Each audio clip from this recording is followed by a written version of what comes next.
3,000. Oh my God. Orihano, 3,000. Eburu Sobu, 3,000. Oh. 3,000 naira. Rohano. Yeah, family problem. Ebu Pulamia. But they want to sell me. Family problem. No. This is my family problem. But that is not fair. I am taking her away. Oh. If you buy trouble. Buy and buy trouble. Buy headache. But that is not fair. Buy family wahala. But that is not fair. Yeah, all about transformation. They pay coming. They want to sell me.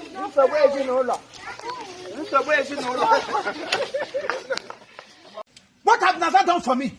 Did Nazar kill ram for me? When my father died, did Nazar join the pumps that palliated my father? Had to come.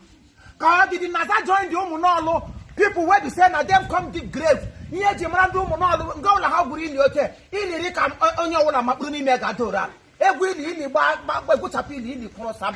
Did Nazar dig grave for my father?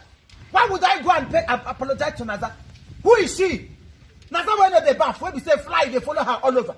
Nazar got for 10 days. Yes, she agree. Yes, she touched agree about it. Yes, she don't agree. I will go and beg Nazar because she's the goddess of the river. May thunder fire that your stupid mouth will take advice me. Make her go beg her. Nonsense. Come and force me. Make her go beg her. Because she be God. Stupid thing. I don't go blame you. I blame myself for standing to talk with you. I won't be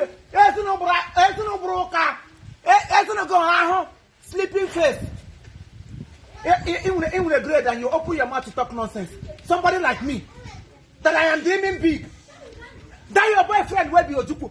Why is he dragging the same girl with me? Why? Did he see you? Not believe he leave you so. He not see better thing follow. He happy about the shows. Some gabeba na ragu. Agu. Dakwa gweriyeshi. Alo monadi kwego corner. Nonsense.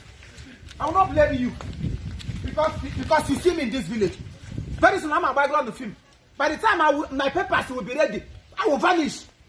When I vanish, I disappear. Then disappear, then I will never appear again forever and ever. Nonsense. You two talk. Waiting at the talk on the truth. If you see truth, talk the way it is. I am not I'm not too good in painting words. I'm not a man of too much words. I'm very brief.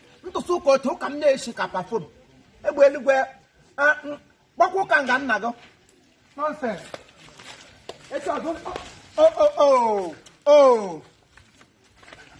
Melody.